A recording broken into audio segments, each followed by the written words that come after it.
Hello there. What is going on, everybody? We have got ourselves a bunch of really cool interior modular terrain sets from Dungeons and Lasers, the sci-fi specific sets. We've got some new packaging on these. Archon sent a couple of these sets out for us to take a look at today. Look at this dragon. It's an alien dragon. What is this nonsense? It looks insane.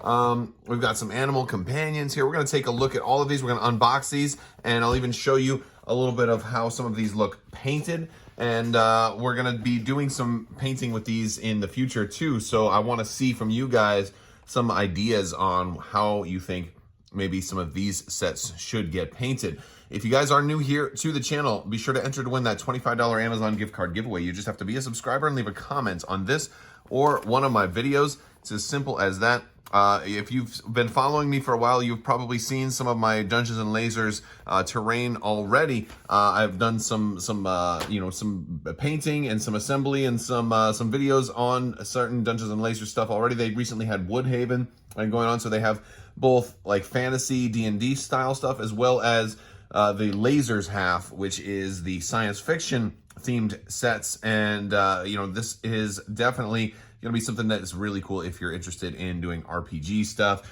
Star Wars Legion interior games, Marvel Crisis Protocol, like space station battles, and a lot of cool stuff like that. You can really build out your big boards or your smaller corridors for RPGs and all kinds of games like that. Heck, even is like Zombicide and things like that you can do. So I imagine if you got enough of this, you could even run Nemesis in a modular board format, which would be just incredibly groovy. But we're going to unbox some of this stuff and dive right in and show you what's in the sets. All right, let's do that. All right, so first up we have the Sci Fi Starter Set. And this is gonna be all on a sprue, as we can see here. You've got all of these bits here, which are connector bits. And you've got different types of connector bits. These are going to basically be wall connector bits right here. We've got some of these kind of L-shaped bits right here. And so these are basically allow you to kind of build ceilings and also kind of elevated terrain. So if you wanted to build kind of like something on top and then something on top of that, you can increase your layers and your height by putting these onto certain walls, and then that'll allow that to be like a top mounter. And so that's a fun way to do stuff. We've also got some of the larger pieces that are on some of the actual wall and ceiling sprues, and these are going to allow two floor panels to kind of connect to each other and keep your hallways going longer and longer. And so if we look here on this sprue, this is actually, I think, a little bit of a change from the first wave of these. We're just seeing some different stuff. We're seeing some stretch goals and some area terrain and stuff thrown in here, which is pretty cool. We've got our walls. We've got our 2-panel walls and our single-panel walls. And, of course, they have lots of that, grading and paneling and deck paneling. This could be the inside of a Star Destroyer or part of a space station or a Death Star or even a ground facility. You can do your stuff in deep space. You can do your stuff in on the ground, and you can even build complete buildings with this too. So, and I also want to show you guys, when I'm done doing this, I'm going to show you guys some of the Dungeons and Lasers sci-fi core set that I've already painted. Because I shared some of this. I did some pretty cool rainbow stuff, and I want to show you guys, but I want to see what you guys think I should be doing for the next set. So we've got our doorways too, and the doors are already opened up, so you can see through those, and you see they have this little punch system here, and I'm going to demo all of this, how it works. But it's really cool. You're going to notice there's a lot of holes for punching to set it up however you want, but also you're going to see certain holes in the walls, and those are going to be for a lot of these pieces too. So we'll take a look at the area terrain. So we're seeing a lot of walls so far. You're probably saying, wait, what do the walls punch into? Well, we've got our floor panels here. And the floor panels come in a variety of different types. You've got different patterns. So you've got your smaller kind of more squarish one here, and then you've got your kind of offset, replaced deck plating over here and over here. So you have a variety of different floors, and then you've got the longer rectangular ones, which help you build larger sections of rooms easier, so you don't have to have all individual squares. You've got a couple of rectangles as well as squares. We've got, looks like 3 of these in the box, which is very, very cool. All right, so I'm going to move on a little bit more. We've got our scatter terrain. And this is all, I think this is based on largely the original stretch goals. This had been to Kickstarter a long time ago, and it's been so successful that they're still continuing to print it. So you'll definitely want to check this out. I'll put a link in the description below where you can check out the Dungeons and Lasers terrain, and you can get some of this stuff, because this is honestly, it's really fun to build these out, and I'm going to show you guys a little bit of that here in a minute. But there's a lot of terrain here, a lot of scatter terrain, a lot of things to either spice up your RPG or to just get your, oh, and look at all the extra connectors, and even these bits just to join pieces together. We've got all the bits and pieces you need to get started building your first rooms, and then we've got some flyers in here. There's we've got the Sci Fi Starter Set. There's the Xeno Dragon. We're going to take a look at that. These are all the sci-fi customization bits. There's different dragons as well. You may have already seen, I think you may have seen, if you're following me on social media, you might have seen Durkar. I've got a Durkar painted up. I'll show you Durkar here in a minute, and how the dragons will be looking when they're all put together. And of course, this is going to have some instructions on basically how you make these work. But I'm going to demo that. And of course, here they have the up top. So here's how kind of one of those roof bits will work. So you can have multiple layers. And that's really where I think some of the coolest parts of this lie. So here, let me show you guys some of the painted stuff. So this is kind of like my Prismatic Rainbow sci-fi set that I've already done. And you can see I've kind of, it takes paint really, really well. And I just decided I was going to go with something like this, that it would, and I kind of it'd be standardized. So I did a whole set of just everything kind of in the same color scheme. So this way I could mix and match, and I'd have X's on the floor any which way I want. Now underneath here, you can see that I've got all the connector bits in, and if I want to add more, I can quite simply just take this, punch that in right there, and I probably would want another one here. But in a pinch, if you're doing it really quick, if you're doing stuff on the fly, you can just put one in. Honestly, if you're doing stuff on the fly too, if you're playing like Dungeons and Dragons or some kind of RPG, or the Star Wars RPG, I like to do that. You can have your characters moving from one room to another. You know what? I've actually got a couple of minis right here. Let's say I've got X-Men and Wolverine moving through. This is from Marvel Crisis Protocol. But let's say I got X-Men and Wolverine moving through, and they're going to go this way.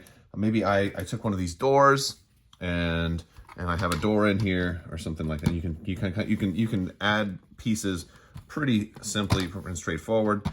You can add them to the middle. You can add pieces however you want. But maybe I just want to stick a piece right there. I could have a whole other room that's built in advance, and I could just slide that onto it right there. So you don't have to do the connections, but you will definitely want the connections if you plan on sticking any pieces in the center, because they have that little hole right there. So if I want this to kind of it last a little bit longer or be a little bit more enduring, actually, let me put these two in just like that.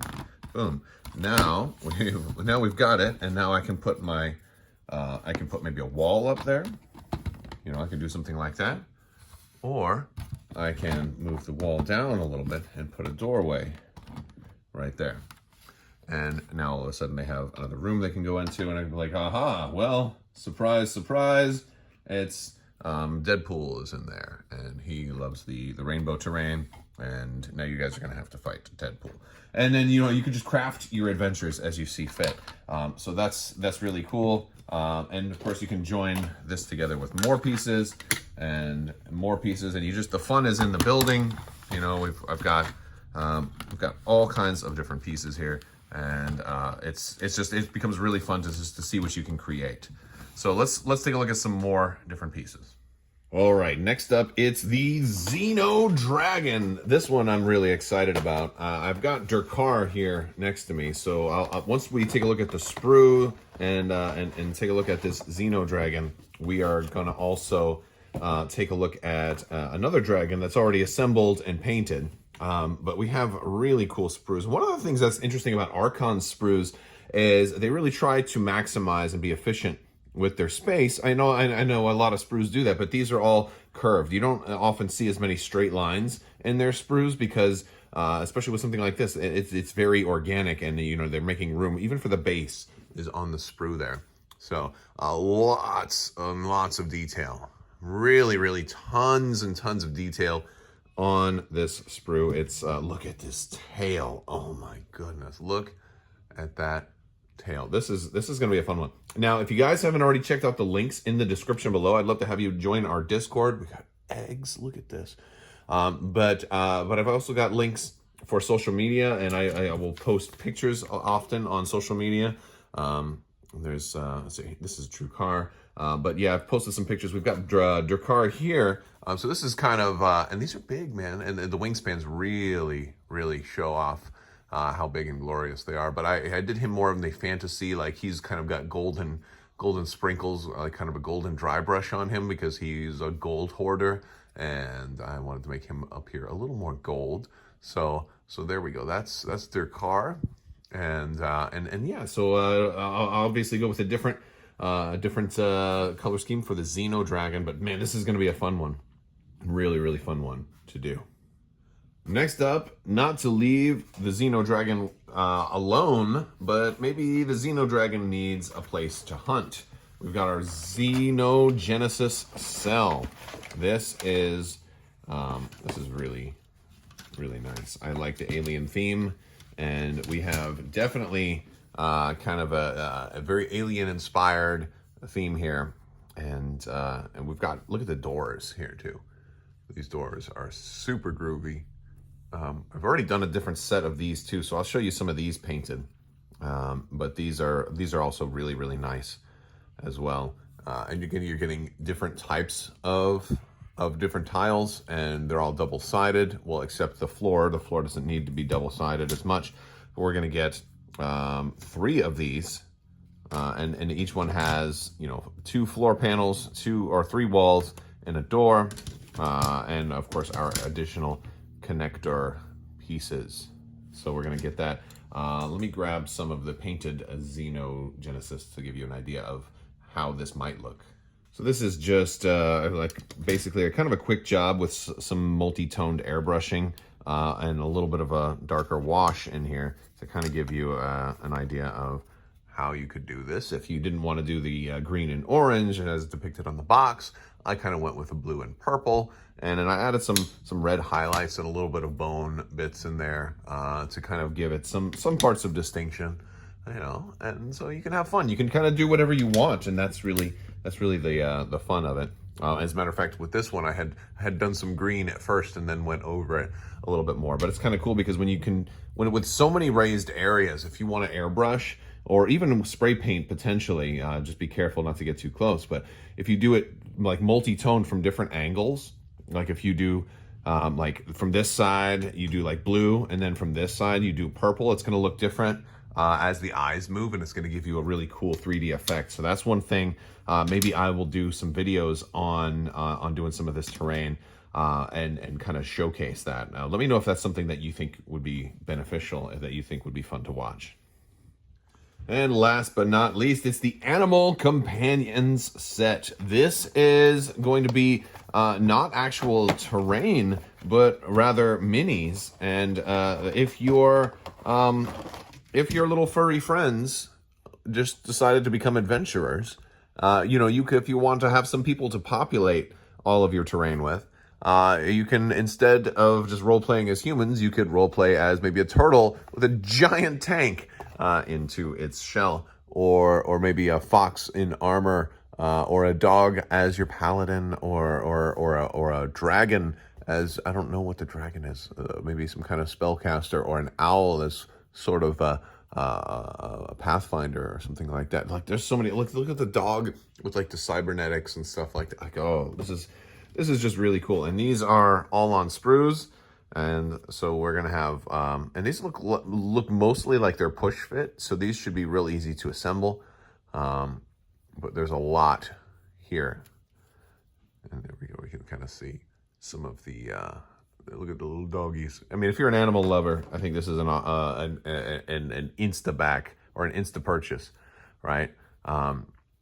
It's definitely been like, I think, a thing as of late is using animals as player characters, like playing as animals. And of course you got like a soda machine in here too, which I don't know if you're going to play as a soda machine, but it does make for a good terrain piece or something like that to put on your space station. Like, hey, whoever was here before really wanted a drink. Let's investigate further. Why is there alien DNA in the glass? Oh, the plot thickens, you know. So a lot of stuff we can do here with these. There's a lot of miniatures. I mean, 1, 2, 3, 4, 5, 6, 7 bases just on that sprue. 1, 2, 3, 4, 5, 6 there, and 1, 2, 3, 4, 5, 6, 7, 8. So 21 bases altogether from this, and then on top of that the soda machine, and then there's the mimic treasure chests as well. Very, very cool. Lots and lots of content at Dungeons and Lasers, so you definitely want to check all of this out. All right, guys. Well, that's going to do it for today's video. If you like this video, go ahead and give it a thumbs up. Let me know what you think down in the comments section. Don't forget to share this video. Click that bell for alerts, all of that good stuff. Check the links in the description below. I would love to have you guys in our Discord and follow me on social media for more pictures and TikToks and Facebook posts and all of that other cool stuff. And also, if you want to pick up Dungeons and Lasers, I'll have a link down here. Or if you're on desktop, it'll be over here. If you're on mobile, it'll be kind of over on this side. You click that little down arrow. You can get all my links and contact info that way. And I'd love to have you stick around and join the channel and stick around for more awesome miniatures, tabletop gaming, hobbying, and all of that fun stuff. I will talk to you guys soon. Big thanks to Archon for sending all of this out. Always appreciate their products. They have just such great quality plastic, great quality miniatures. Love just about everything that I've seen out of Archon. It's really, really impressive. So you should definitely check them out. You won't be disappointed. And also big thanks to my patrons. You guys are absolutely amazing. And I couldn't do this without you. So thank you all so much. And as always, before you push your friends into a pool of Jell-O, make sure they take their cell phone out of their pocket. Have a great day.